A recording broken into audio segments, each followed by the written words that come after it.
उत्तर प्रदेश में पुरानी परंपराओं को लोगों के ऊपर थोपा जा रहा है प्रशासन के साधनों का इस्तेमाल करके या सरकारी साधनों का इस्तेमाल करके। जैसे अभी कावड़ के लिए लोगों को प्रेरित किया जा रहा है।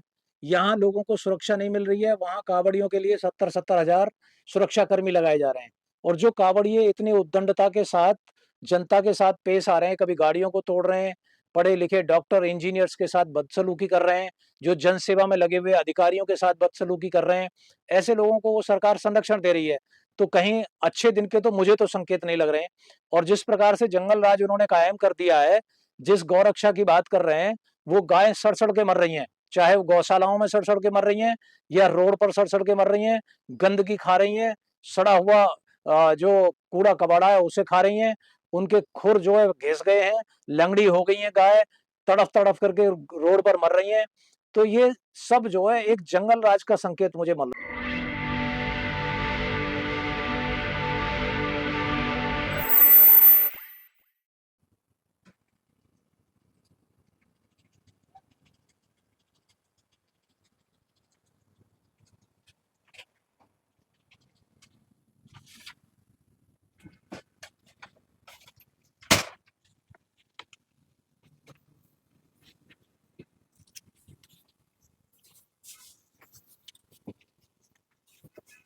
जय भीम।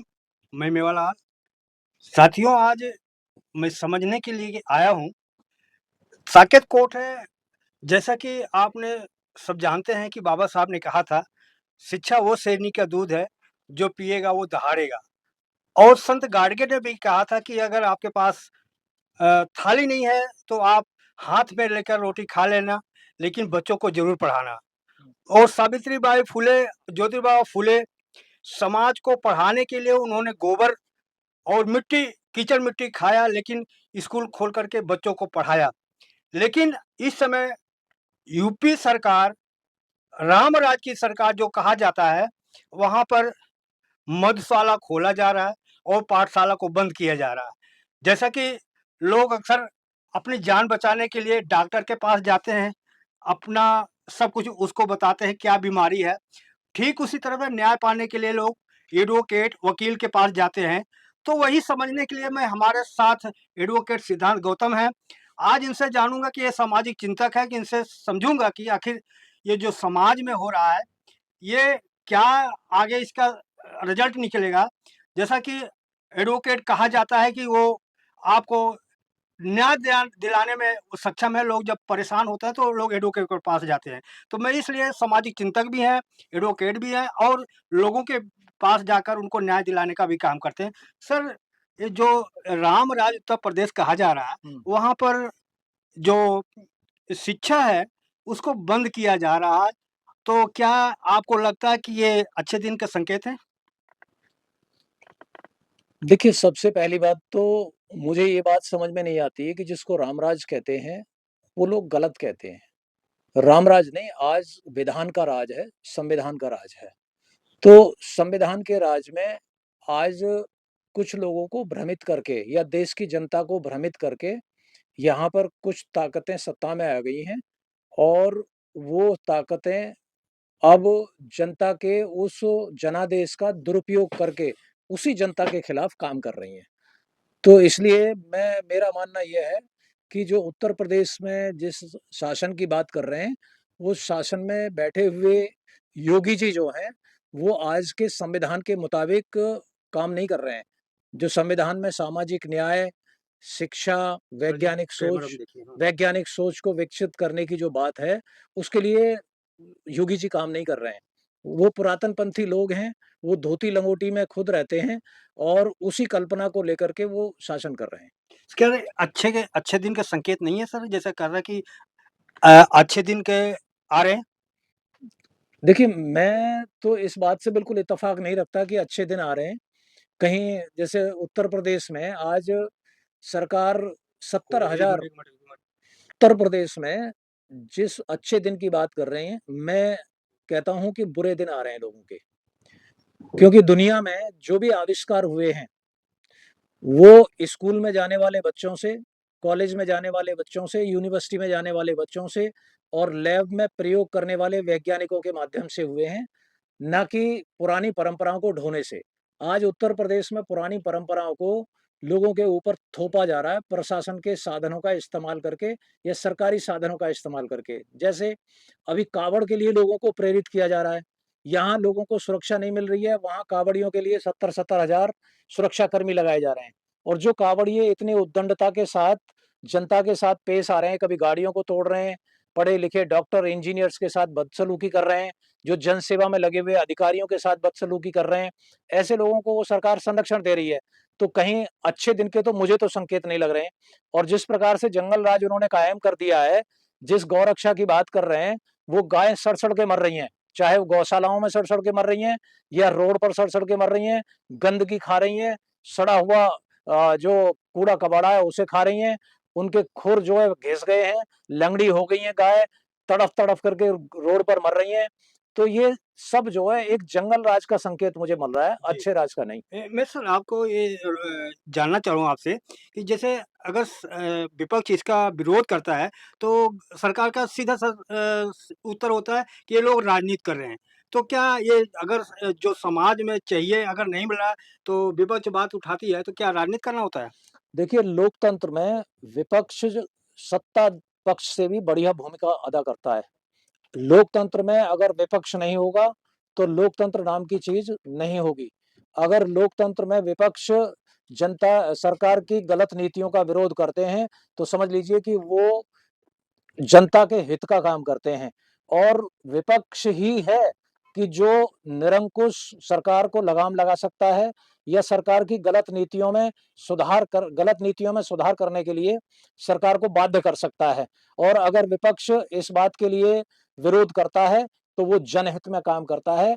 वो सरकार के विरोध में बात करने का मतलब ये नहीं है कि वो किसी प्रकार का जनता के खिलाफ कोई बात करता है। सर जी, जिस तरह से स्कूल को बंद किया जा रहा है, उत्तर प्रदेश में 5,000 स्कूल बंद किया जा रहा है, लेकिन देखा जा रहा है कि मधुशाला बढ़ रहा है, मधुशाला खोला जा रहा है और क्या कहते हैं ना, मंदिर ज़्यादा खुल रहे हैं। तो क्या लोगों का जो भविष्य है, मंदिर में बनेगा, प मधुशाला में बनेगा?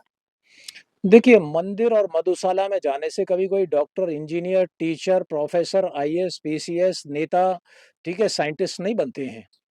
ये आज जो शासन सत्ता में है, वो आज कुछ लोगों का आज़ादी से पहले शिक्षा पर इस देश में कुछ लोगों का अधिकार था, एकाधिकार।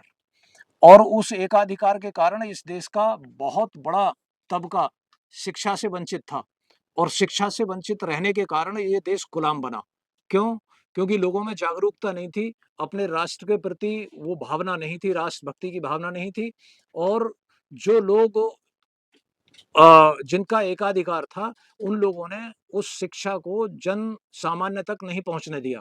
तो उसके कारण जन सामान्य में एक राष्ट्रीय चेतना का प्रचार-प्रसार नहीं हुआ और रा उस जन सामान्य का देश के विकास में योगदान नहीं हुआ।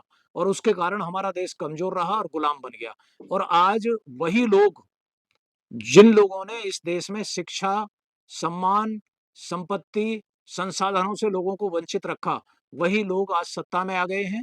और वो अपने पुराने क्योंकि उनका उस टाइम पर इस देश में वर्चस्व था, उसी वर्चस्व को अपने निजी हितों को साधने के लिए स्वार्थ के वश में वो आज इस देश में लोगों को शिक्षा से वंचित करना चाहते हैं।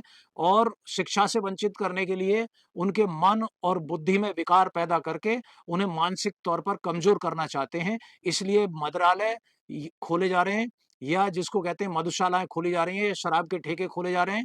और मैं देख रहा हूँ कि जब से बीजेपी सत्ता में आई है, तब से कांडला पोर्ट पर 30,000 करोड़ का अफ़ीम, चरस, गाँजा पकड़ा गया है कई बार। और वो ऐसे कैसे आ गया?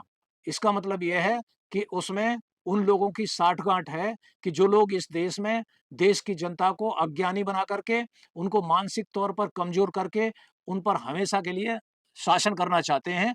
ये षड्यंत्र के तहत ये सब काम किया जा रहा है। जी, कहा जा रहा है सर, जिस स्कूल में बच्चों की संख्या कम है, तो उस स्कूल को बंद किया जाता है। लेकिन ये संख्या क्यों कम हो रहा है और प्राइवेट स्कूल में बच्चे बढ़ रहे हैं? कारण क्या आप समझ रहे हैं? देखिए, जब पूँजीपति लोग, सामंतवादी लोग सत्ता में आते हैं, तो वो शिक्षा को ज्ञान फैलाने के लिए या लोगों को शिक्षित करने के लिए काम नहीं करते।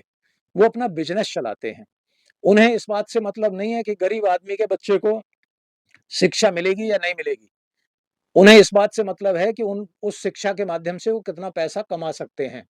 यहाँ प्राइवेट स्कूल्स में इतनी फीस है लोगों की, बच्चों की, कि गरीब आदमी उस फीस को अफ़ोर्ड नहीं कर सकता है। इसलिए अमीर लोगों के लिए शिक्षा सुरक्षित होती चली जा रही है और जिस तरीके से छोटे-छोटे स्कूलों को बंद करके बड़े-बड़े स्कूलों के साथ उन्हें जोड़ा जा रहा है, गरीब लोगों के बच्चों को शिक्षा से वंचित करने का एक बड़ा षड्यंत्र है। सर क्योंकि गरीब लोग अपने बच्चों को दूर के स्कूल में पहुँचा नहीं पाएँगे और वो बच्चे शिक्षा से वंचित रह जाएँगे। सर, मैं आपसे ये क जानना चाह रहा हूँ कि जैसे कहा जाता है कि प्राइवेट में पढ़ाई ज़्यादा होती है, सरकारी स्कूल में पढ़ाई नहीं होती।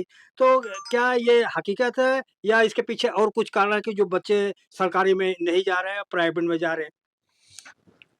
देखिए, एक बात तो है कि इसमें प्राइवेट स्कूल में जिस तरीके की सुख-सुविधाएँ उद्योगपति लोग मुहैया कराते हैं, वो सुख-सुविधाएँ वो सरकारी स्कूल में नहीं होती हैं। लेकिन इसका मतलब ये कतई नहीं है कि हमें सरकारी स्कूल बंद कर देने चाहिए। क्यों?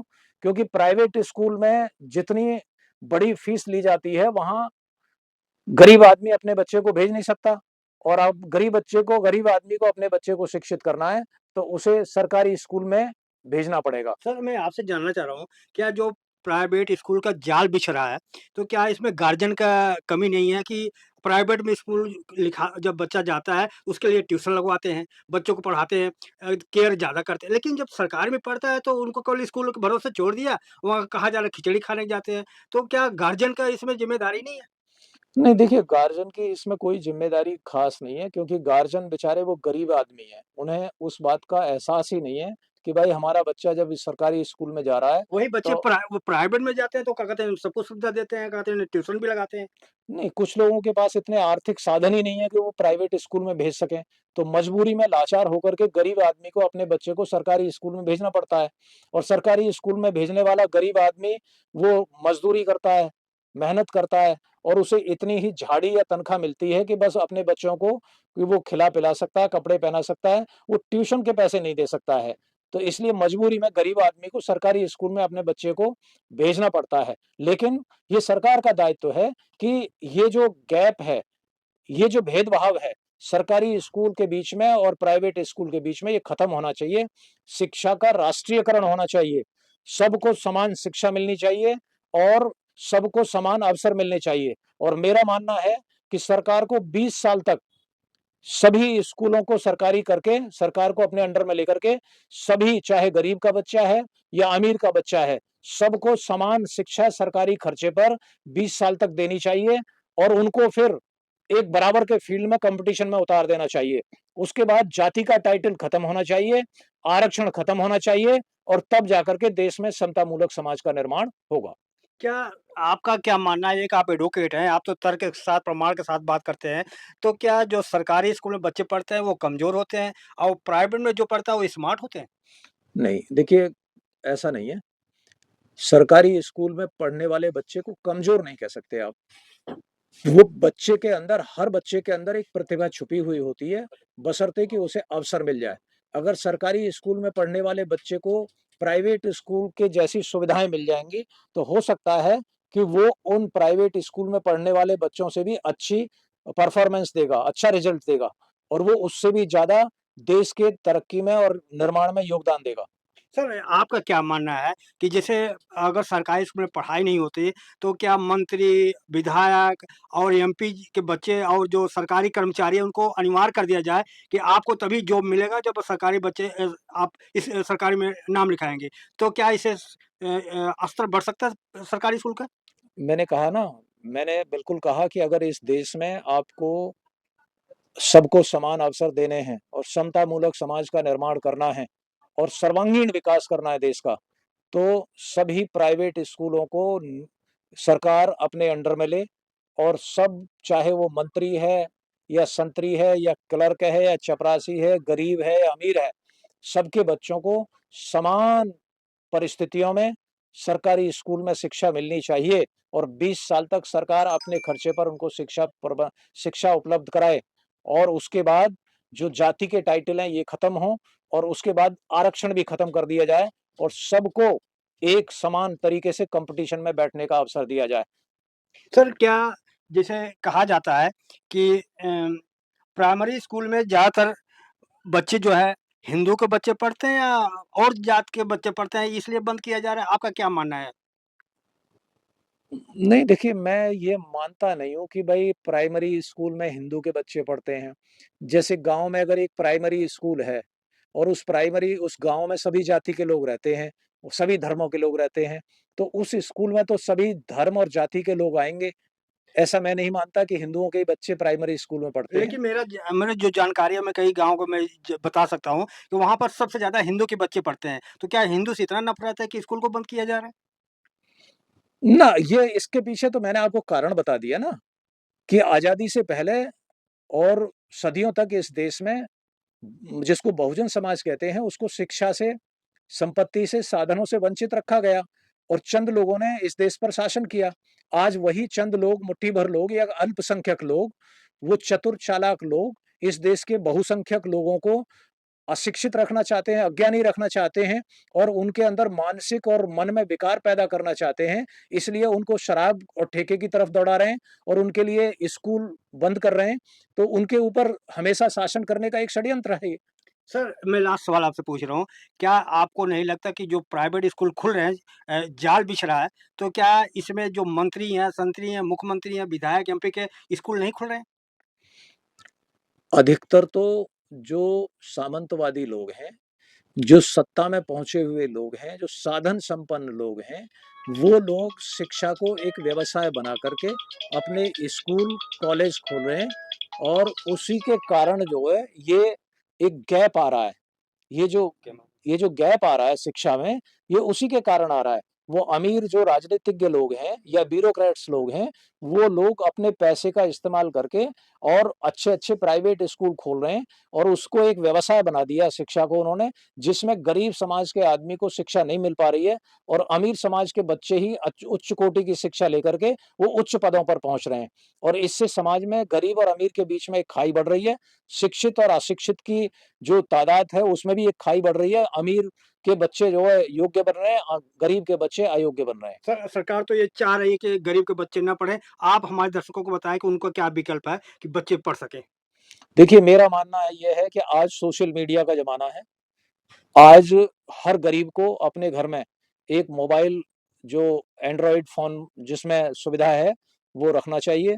यूट्यूब आजकल यूट्यूब पर बहुत सारा मसाला आता है शिक्षा का और वो अपने बच्चों को इतनी अपने अंदर जागरूकता रखें, अपने घर में शिक्षा का इतना स्तर रखें कि वो यूट्यूब को इस्तेमाल कर सकें और वहाँ पर अपने बच्चे को बजाय अगर वो ट्यूशन नहीं दे पा रहे हैं, तो यूट्यूब के माध्यम से अच्छी-अच्छी वीडियोज़ अपने बच्चे को दिखाएँ और जो पाठ्यक्रम है, हर पाठ्यक्रम की वहाँ पर यूट्यूब पर आजकल वीडियोज़ पड़ी हुई हैं, उसके माध्यम से अपने बच्चे को शिक्षित करें और उच्च कोटि की शिक्षा देने का हर संभव प्रयास करें। सरकार से कोई अपील करेंगे सर? चाहे एक रोटी कम खाएँ, अच्छी क्वालिटी के कपड़े ना पहने, अधिकांश जो कमाई का पैसा है वो अपने बच्चों की शिक्षा पर खर्च करें और यहाँ मेरी सरकार से पुनः यही अपील है और मैं उसी विचार का व्यक्ति हूँ कि इस देश में सरकार एक समान शिक्षा नीति लागू करे और सभी प्राइवेट स्कूलों को सरकार अपने अंडर में ले और सभी बच्चों को